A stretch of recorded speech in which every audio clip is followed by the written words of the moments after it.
Bir necha soat ichida tinch daryolar qahrli oqimga aylandi. Uylar suv ostida qoldi. Yo'llar yo'qoldi. Minglab odamlar uylarini tashlab qochishga majbur bo'ldi. Hammasi 2025-yil iyun oyining oxirlarida boshlandi. Pokistonda musson mavsumi 26-iyundan boshlangan edi. Dastlab kuchli yomg'irlar ayrim hududlarda odatiy mavsumiy hodisa sifatida ko'rindi. Ammo keyinchalik vaziyat keskin o'zgardi. Tog'li hududlarda kuchli yomg'irlar, daryolarning ko'tarilishi va to'satdan kelgan sel oqimlari birin-ketin zarba bera boshladi. Ayniqsa Kiber Paktunkva provinsiyasi eng og'ir talafot ko'rgan hududlardan biriga aylandi. Rasmiy yakuniy hisobotga ko'ra, bu hududda 509 kishi halok bo'lgan. Ularning ko'pchiligi to'satdan kelgan kuchli sel oqimlari, uylarning qulab tushishi va boshqa tabiiy xavflar sabab hayotdan ko'z yumgan. 2025-yil avgust oyida esa vaziyat yanada dahshatli tus oldi. Tog'li hududlarda kuchli yomg'ir juda qisqa vaqt ichida ulkan suv oqimlarini yuzaga keltirdi. Ba'zi joylarda odamlar nima bo'layotganini tushunishga ham ulgurmay qoldi. Reuters xabarlariga ko'ra, Kiber Paktunkvadagi birgina kuchli sel hodisasidan keyin o'nlab jasadlar topilgan. Butun viloyatda esa o'sha davrga kelib yuzlab odam halok bo'lgandi. Bunday sel oqimlarining eng xavfli tomoni ular oddiy daryo toshqiniga o'xshamaydi. Suv tog'lardan juda katta tezlikda pastga tushadi. U yo'lidagi daraxtlarni, mashinalarni, uylarni va hatto katta toshlarni ham olib ketishi mumkin. Odamning piyoda qochib qutulishi deyarli imkonsiz bo'lib qoladi. Ammo falokat faqat shimol bilan cheklanib qolmadi. Panjob provinsiyasida ham vaziyat juda og'irlashdi.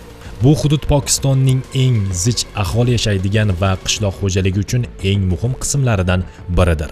2025-yil toshqinlarda Panjobda 322 kishi halok bo'ldi. Minglab qishloqlar suv ostida qoldi. Daryolar toshdi. Qishloq xo'jaligi yerlari suv bilan qoplandi. Odamlar yillar davomida mehnat qilib yaratgan uy-joylari va xo'jaliklaridan ayrildi. Eng dahshatlisi esa suvning o'zi emas edi. Suv chekingandan keyin ham muammolar tugamadi. Chunki ifloslangan suv ichimlik suvi manbalarini xavf ostiga qo'ydi. Kasalliklar tarqalish xavfi oshdi. Oziq-ovqat va dori-darmonlarga ehtiyoj kuchaydi. Rasmiy ma'lumotlarga ko'ra, 2025-yilgi toshqinlar natijasida Pokiston bo'ylab 217 mingdan ortiq uy zarar ko'rgan. 16332 bosh chorva ham nobud bo'lgan. Bu raqam ayniqsa qishloq aholisi uchun juda katta fojiadir.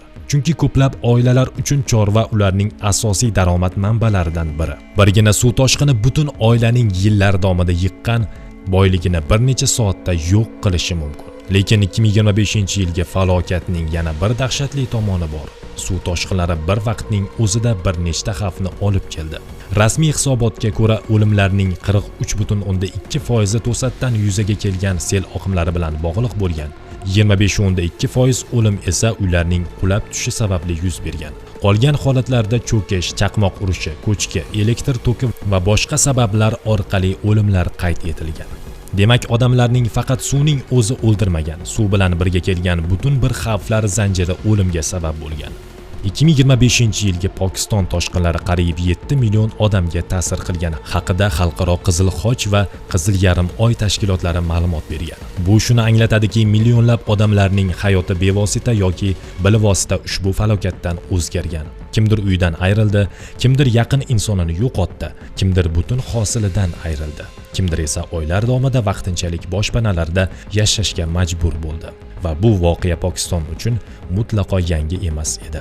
Bundan atigi 3 yil oldin 2022-yilda mamlakat tarixidagi eng dahshatli suv toshqinlaridan biri yuz bergan. O'sha falokatda taxminan 33 million odam zarar ko'rgan. 2 milliondan ortiq uy zarar ko'rgan yoki butunlay vayron bo'lgan. Iqtisodiy zarar esa 30 milliard dollardan oshgan. 2025-yildagi toshqinlar 2022-yil miqyosiga yetmagan bo'lsa-da, ular bir narsani yana bir bor ko'rsatdi. Pokiston suv toshqinlari oldida nihoyatda zaif davlatlardan biridir.